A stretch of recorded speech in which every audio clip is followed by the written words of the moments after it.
A narrative text pops up to explain to us how Llewellyn was worshipped as the third prince simply because he had awakened his wolf powers. However, all these praises only made him more complacent, and he didn't make any efforts towards improving his attitude. His arrogance could be seen in the way he would always enjoy himself with harem women, and his lack of maturity raised serious doubts about his character. Now, we move back to the confrontation between Ivor and Llewellyn, where the blonde prince reveals himself to be the narrator. He also mocks the third prince because he is unable to pick up on the fact that his wolf powers have awakened. This is exactly why Llewellyn cannot be expected to be the next in line to succeed the throne. Of course, all of these thoughts are only in Ivor's head because he doesn't want to raise any alarms. However, he does have some fun when he apologizes to his brother for all the trouble he went through. This is clearly sarcasm, as Ivor even states that the search party sent out to look for him was nothing more than a waste of time and resources. The third prince is visibly nervous, but he also doesn't want to expose his evil plans, so he simply smiles and pleads ignorance to whatever Ivor is telling him. The blonde prince doesn't have time to argue with his brother now, but he's ready to give him a taste of his own medicine soon enough. Ivor walks past Llewellyn and says that he'll finish their little chat later because he has to go meet the king right now. The tension is so thick between the brothers that it can be cut with a knife. Ivor comments that things are going to get very interesting for Llewellyn, and then he proceeds towards his father. Now, we see a couple of guards waiting by the door, and they immediately kneel in subjugation towards His Majesty. The blonde prince enters his father's room and proudly announces that he has returned. The king is glad to learn that the first prince has come back to the royal palace, but he doesn't look like he's doing very well. The king battles his sickness and gives his son a smile, but Ivor is concerned about his father's health, so he asks him how he's doing. The king simply replies by saying he's the same. And there's no point in all this small talk because what Ivor is fearing isn't going to happen anytime soon. The king proceeds to say that Ivor has only just hatched out of his egg, hinting that he can sense his son's wolf powers. He also comments that it is Ivor's emotions that let his brother get the better of him. The blonde prince is impressed to see how quickly the king was able to spot his powers, and he mocks Llewellyn in his head but acts innocent when he speaks. This only leads the king to show the typical face of a stern dad, and he calls Ivor a fool. The blonde prince simply laughs and says that such incidents are not going to repeat themselves again. Now, it's time for some serious talk, and Ivor reassures his father that he is going to succeed the throne with great success. However, he also looks him straight in the eye and says that he wants this to happen so that the king can finally meet his queen in the afterlife. These words take the king by surprise, so he calls Ivor a rascal, but the blonde prince simply states that he has always been this way. The father and son joke around for a bit, and then Ivor walks away, but he also imagines what life would have been like if his mom didn't pass away from her illness. He believes the fight for the crown would have been more moderate if she was still alive, but there's no point in crying over spilled milk. A golden aura surrounds the blonde prince as he walks away and announces he's leaving the room. However, this leads the king to start laughing in a strange manner, although this is simply because he can now see potential in Ivor. He starts talking to himself, but it appears as if he's communicating with his dead queen, wishing for her to be alive to see how much her son has changed. That's when we see the queen, who is beautiful beyond belief, explaining why it wasn't hard for Ivor to charm Rhaenel. The queen approaches her king and states that a wolf only has one partner for life. However, when the partner would die, it would lead the wolf to also fall sick and eventually meet her in heaven. This is exactly what's going on with the king right now.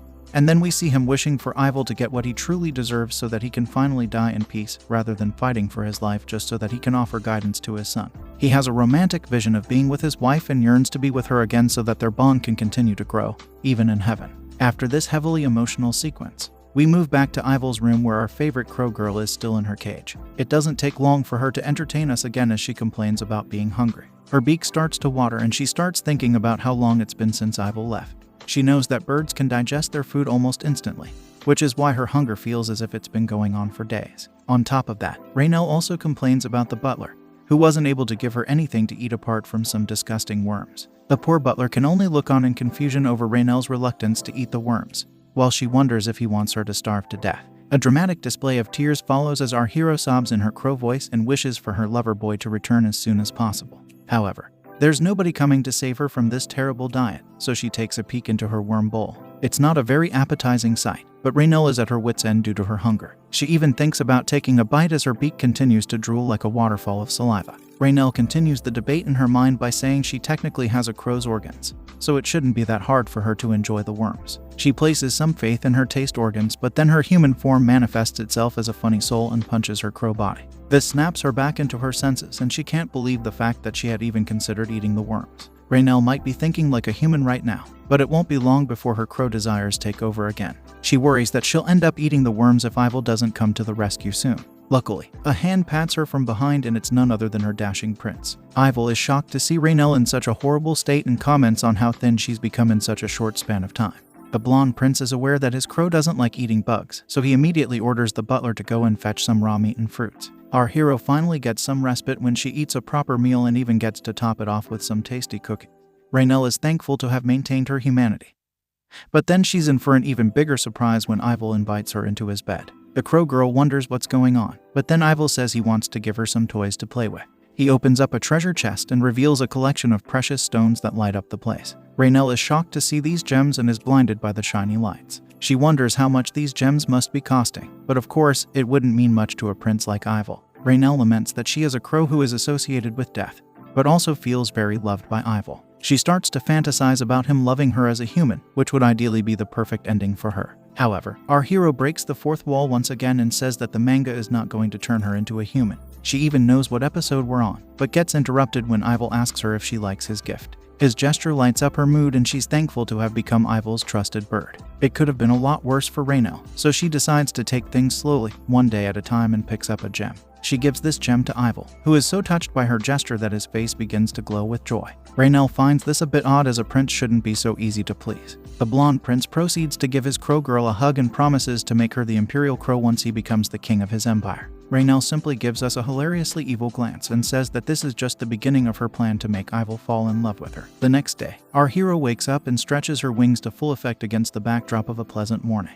There are tons of rooms in the palace, so Raynell knows she won't get bored so easily. She goes outside to get some fresh air and enjoys the vibe while a guard gets startled by her presence. The guard gets worried that a bird of death is roaming around in the king's garden, so he decides to shoo her away. However, he gets stopped by Ivel, who tells him not to lay a hand on Raynell as she is very dear to him. The guard finds this to be a bit odd, but runs away because he doesn't want to upset the blonde prince. The coast is clear for now, but Ivel knows that this was a close call because Raynell could have easily gotten hurt right now. He realizes that he can't always be there for his crow girl, so he needs to put some kind of marker so that the others will know to treat her like a princess. Ivel's train of thought is interrupted when he hears someone approaching, and it turns out to be Llewellyn.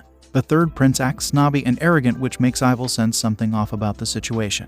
Raynell also notices him, so she comes up with her own hostile hashtags even though social media isn't a thing here. Ivel decides to enter savage mode and he asks Llewellyn why he's come here to see him when he could have simply sent someone in his place. He proceeds to mock his brother's abundance of free time, but the third prince answers back by saying he simply wants to spend time with his family. Now, we learn that the youngest member of the royal family is a girl named Sephia. Llewellyn tells Ivel that he only likes to spend time with Sephia because he thinks she's cute and sweet. Ivel isn't too pleased to hear this, and the tension grows thicker between the brothers. Raynell can also see this, and she gets worried about what's going to happen. However, the third prince decides to cut the small talk and get down to business. It turns out that Llewellyn has found out about Ivel promising to stop the battle for the crown, but the blonde prince simply acts tough and says it's about time this was decided. His words seem to get a rise out of Llewellyn, and he expresses his emotions by saying Ivel hasn't even awakened his wolf powers yet. However, the blonde prince isn't one to back down from a fight, and he taunts his brother for being unable to seize the throne even though he had awakened his powers before him.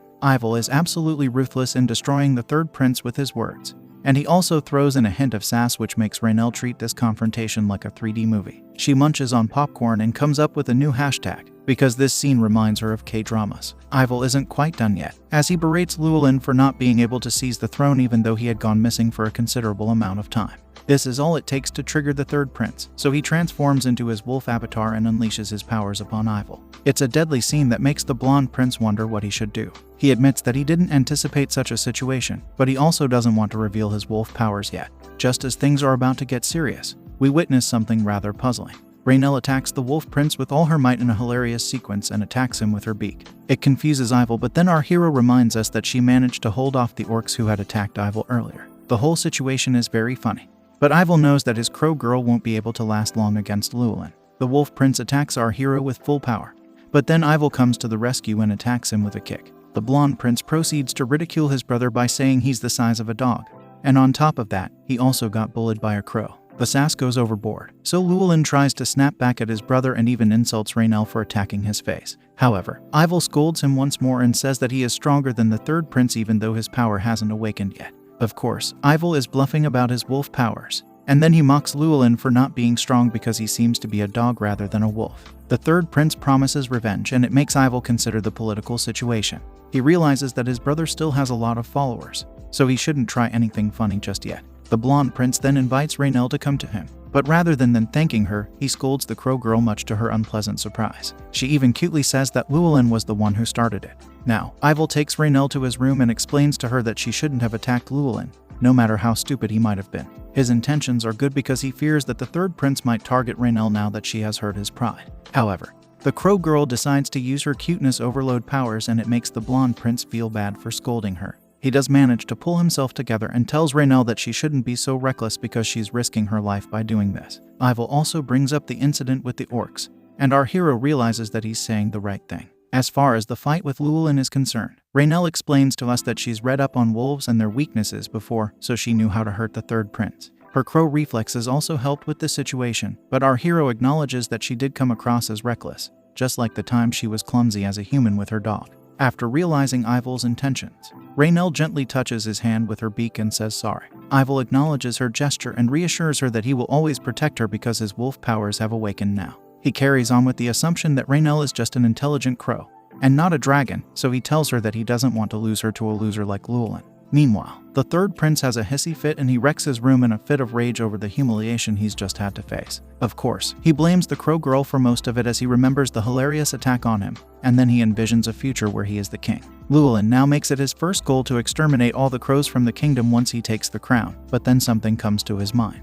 Ivel had stepped in to save Raynell, when he could have simply just watched the battle for his amusement. This makes Llewellyn think of something evil, and then he looks into his mirror to give a command. Suddenly, a demonic old man appears from the mirror, and the third prince orders him to look into the relationship between Ivel and Raynell. Then, we move to our heroes as the blonde prince writes a letter with the crow girl resting on his shoulders. Our hero is a little tired and wants to go to sleep, but then someone at the door announces the arrival of a marquess named Namiel. Ivel lets him in and Raynell becomes alert because she's heard this name before. Now, Namiel enters the room and says that he's brought an item that Ivel had requested. The blonde prince welcomes Namiel into his room, but Raynell has other plans. So she flies to the Marquess and assesses him with a deadly glare. She proceeds to give us an intro on Namiel, starting with his profession, which is that of a magician. It turns out that Namiel was the hero of the original game, and Raynell clearly seemed to like how handsome he was in the illustrations. She's even happier to see him in person and is thankful to this fantasy world for showing her handsome men everywhere. Raynell is so smitten by Namiel that she starts showing him love without even acknowledging Ivel's presence. The magician is pleasantly surprised by this behavior and comments on how friendly the crow girl is. However, the blonde prince doesn't take too kindly to this shameless betrayal and gets up from his seat. He is shocked to see Raynell so comfortable with someone other than him, and it clearly makes him jealous. Now, Ivel angrily marches towards the crow girl and tells her to stop bothering Namiel. She realizes that she might have let her feelings get the better of her, so she calms down and goes back to Ivel. Our hero cutely says sorry to her lover boy and even tries to say that she's a loyal crow who would never cheat on her Prince Charming. These words have no effect on Ivel as he holds her beak and says they are going to have a chat later. Namiel finds Raynell fascinating and he wants to dissect her, but Ivel takes her away and asks for the item he had requested. The magician reveals a precious gem inside a necklace and comments that it must be for someone very precious to the blonde prince. This makes Raynell worried because she thinks her lover boy is planning to marry someone other than her. Who could this mystery woman be? Like, share, and subscribe to find out in the next video. See you soon.